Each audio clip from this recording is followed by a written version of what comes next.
Hello students of class 11th economics बेटे। जैसे कि आपका chapter number 2 central problems of an economy continuity में है, जिसमें मैंने आपको लास्ट वीडियो में पीपीसी कर्व के थ्रू तीनों प्रॉब्लम्स को सॉल्व करना सिखाया था। What to produce, how to produce and for whom to produce. इसकी कर्व्स बना के दिखाई थी और अच्छे से आपको इन कर्व्स को समझाया भी था कि आप कैसे कर्व को रीड करोगे, कैसे कर्व को बनाओगे, सारा समझाया था। ठीक है, तो आज हम बढ़ते हैं अपॉर्चुनिटी कॉस्ट की तरफ, पीपीसी एंड अपॉर्चुनिटी कॉस्ट। इसके लिए सबसे पहले आपको समझना पड़ेगा अपॉर्चुनिटी कॉस्ट को। मैं बुक से हट के आपको ना थोड़ा सा अपॉर्चुनिटी कॉस्ट के बारे में समझा देती हूँ, फिर आपको समझ में आएगा। ठीक है, मान लो आपके पास ना एक लैंड का पीस है, ठीक है, या आपके फील्ड हैं, आपके खेत हैं। ठीक है, ये फील्ड हैं, आप इस खेत में क्या कर रहे हो, आपके पास दो ऑप्शंस हैं खेती करने के लिए। ठीक है, आप एक तो राइस उगा सकते हो, मान लो, एक आप वीट कनक उगा सकते हो, या फिर राइस के साथ कोई पल्स वगैरह कुछ भी ले लो। ठीक है, दो चीज़ों की आप जो है ना वो खेती करना चाहते हो। ठीक है, मान लो एक तो मैंने राइस बोल दिया, एक मैंने ग्राम बोल दिया, छोले बोल दिए कि आप एक छोले की खेती करना चाहते हो, एक राइस की खेती करना चाहते हो। अब राइस की जब आप खेती करोगे तो भी आपको कॉस्ट तो पड़ेगी ना, खर्चा तो आपको पड़ेगा ही ना। जब आप छोले की खेती करोगे तो भी आपको कॉस्ट तो पड़ेगी ना, खर्चा तो पड़ेगा ही ना। अब मान लो आप क्या चाहते हो, पहले आप सिर्फ खेत में राइस उगा रहे हो, सिर्फ राइस उगा रहे हो, आपने डिसीजन ले लिया कि मैं राइस उगाने वाला हूँ। ठीक है, आपने राइस उगा लिए, ठीक है, ओके।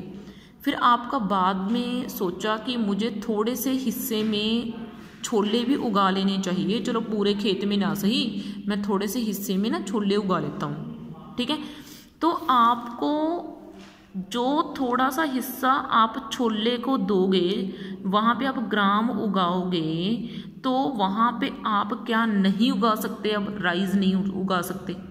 मेरी बात समझो ध्यान से, थोड़ा कंसेप्ट डिफिकल्ट है। आपके पास मान लो एक ज़मीन का टुकड़ा है, आपने वहाँ पे अभी तक राइस उगाए हैं, आप इस बार राइस के साथ ग्राम भी उगाने की सोच रहे हो कि मैं साथ में छोले उगा लूँ। तो आप जिस टुकड़े के ऊपर छोले बीजोगे, आप अब इस बार उसके ऊपर राइस नहीं बीज सकते, आप चावल नहीं बीज सकते, नहीं बीज सकते ना। तो आपको उतना लॉस हो गया, उतने चावल का आपको लॉस हो गया, उतने चावल का क्या आपको लॉस हो गया।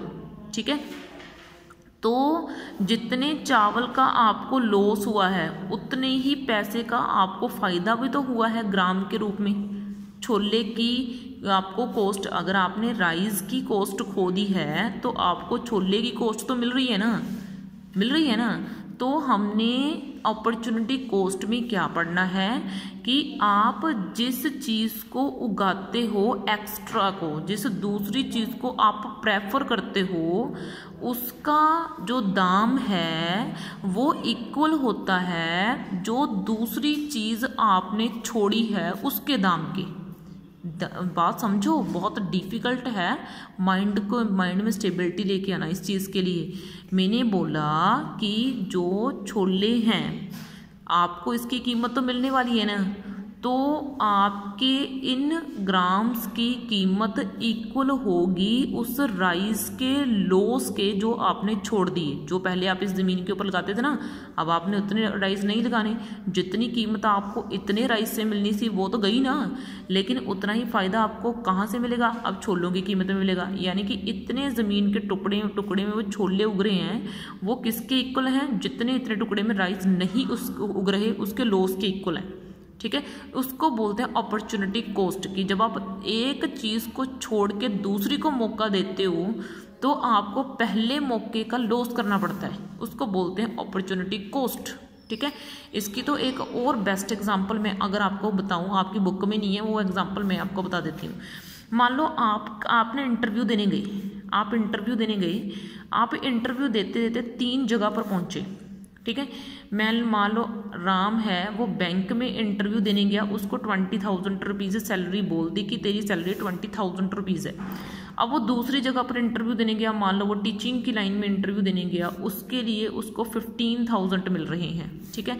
मान लो वो कहीं क्लैरिकल डिपार्टमेंट में गया, उसको जो है मान लो 10,000 मिल रहे हैं, ठीक है। मान लो वो कहीं और गया, थ्रेशर की जॉब पे ऊपर गया, तो मान लो उसको 8,000 जो है वो मिल रहे हैं।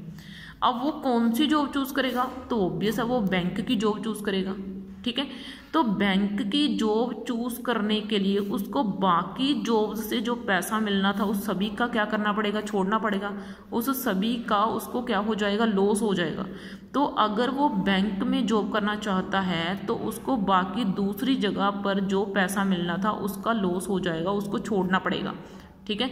तो उसको बोलते हैं अपॉर्चुनिटी कॉस्ट, ठीक है। तो अब मैं आपको एग्जाम्पल समझाती हूँ आपकी बुक में से, अब मैं आपको बुक में से पढ़ाती हूँ। तो देखो इसने बोला कंसीडर, उसने एक एग्जाम्पल के थ्रू हमें समझाया, जैसे मैंने आपको एग्जाम्पल के थ्रू समझाया, ध्यान से समझना। कंसीडर 1 हेक्टेयर ऑफ लैंड, कहना वो बोल रहा है किसी के पास ना 1 हेक्टेयर है लैंड का, बीइंग यूज्ड बाय यू, जो आप यूज़ कर रहे हो, for the production of Apple, Apple की प्रोडक्शन के लिए उसने एप्पल ले लिया। This is use 1 of land, आप यूज़ को एक फसल के लिए यूज़ कर रहे हो, आप जो है लैंड उसको एक फसल के यूज़ कर रहे हो लिए एप्पल के लिए। बिकॉज ऑफ सम रीजन्स, लेकिन कुछ कारणों के कारण, you want to use this land for the production of wheat, आप इसी उसमें खेती में, इसी खेत में क्या है, कनक भी उगाना चाहते हो। किसी रीज़न के कारण आप इसी खेत में कनक भी उगाना चाहते हो, आप एक्स्ट्रा लैंड नहीं लेना चाहते, आप इसी लैंड के ऊपर कनक उगाना चाहते हो। This is use two of same land, ये सेम वर्ड आपने ध्यान रखना है, उसी लैंड के ऊपर आपके पास यूज टू है कि आप उसके ऊपर कनक उगाना चाहते हो। यानी कि economist call use 1 and use 2, ये यूज 1 एंड यूज 2 है। यूज 1 को हम अपॉर्चुनिटी 1 बोलेंगे, यूज 2 यानी कि जो फर्स्ट फसल है उसको अपॉर्चुनिटी 1 बोलेंगे, जो आपकी सेकंड फसल है वो आपकी अपॉर्चुनिटी 2 हो गई। तो आपने क्या करना है, शिफ्टिंग फॉर अपॉर्चुनिटी 1। तो ये देखो आपने अपॉर्चुनिटी 1 के लिए यानी कि फर्स्ट फसल की खेती के लिए जितने रिसोर्सेज लगाए हुए थे उनको कम करके वीट के रिसोर्सेज में लगाना पड़ेगा, वीट की खेती में लगाना पड़ेगा, ठीक है। तो इसका मतलब अब आपके पास एप्पल की खेती करने के लिए उतने रिसोर्सेज नहीं हैं जितने पहले थे, क्योंकि अब आप वीट की प्रोडक्शन कर रहे हो, तो अब आपने उसमें से कुछ रिसोर्सेज वीट के लिए लगा दिए, ठीक है। तो इसका मतलब आपको दूसरी चीज़ की खेती करने के लिए पहली चीज़ की कॉस्ट का लॉस हो गया, ठीक है। इसी को बोलते हैं अपॉर्चुनिटी कॉस्ट, ठीक है। तो अब देखो मैं आगे पढ़ाती हूँ। अपॉर्चुनिटी 1 टू अपॉर्चुनिटी 2, ये देखो आपने एप्पल की खेती से वीट की खेती में क्या लगाने हैं, कुछ पैसा लगाना है या कुछ भी रिसोर्सेज लगाने हैं, तो इन्वॉल्व सम कॉस्ट। ये देखो आप अपॉर्चुनिटी 1 से अपॉर्चुनिटी 2 की तरफ कुछ कॉस्ट शिफ्ट कर दोगे। It is loss of output, ये देखो ये लॉस ऑफ आउटपुट है अपॉर्चुनिटी 1 का। This is called opportunity cost, इसी को बोलते हैं। और अपॉर्चुनिटी 1 का लॉस यानी कि मुझे एप्पल कम उगाने पड़ेंगे, मुझे एप्पल का लॉस हो रहा है, ठीक है, एप्पल की आउटपुट का लॉस हो रहा है, ठीक है। तो ये अपॉर्चुनिटी कॉस्ट होती है, ओके। तो इस तरीके से अगर मैं आपको समझाऊं तो cost of availing an opportunity in term of the loss of other, ये देखो अगर हमें दूसरी चीज़ को उगाना है तो उसके लिए हमें पहली चीज़ का त्याग करना पड़ेगा, ठीक है, उसको सेक्रीफाइस करना पड़ेगा, उसकी आउटपुट को छोड़ना पड़ेगा, ठीक है। तो इसको बोलते हैं अपॉर्चुनिटी कॉस्ट, ओके। तो इस लेक्चर में तो मैंने आपको सिर्फ अपॉर्चुनिटी कॉस्ट ही समझाना था। नेक्स्ट लेक्चर में ना मैं आपका अपॉर्चुनिटी कॉस्ट और टोटल और मार्जिनल के बारे में थोड़ा सा बताऊंगी आपको, ठीक है। फिर हम आप इसका पीपीसी के साथ थोड़ा सा लिंक जोड़ेंगे, ठीक है। ओके बेटा, थैंक यू।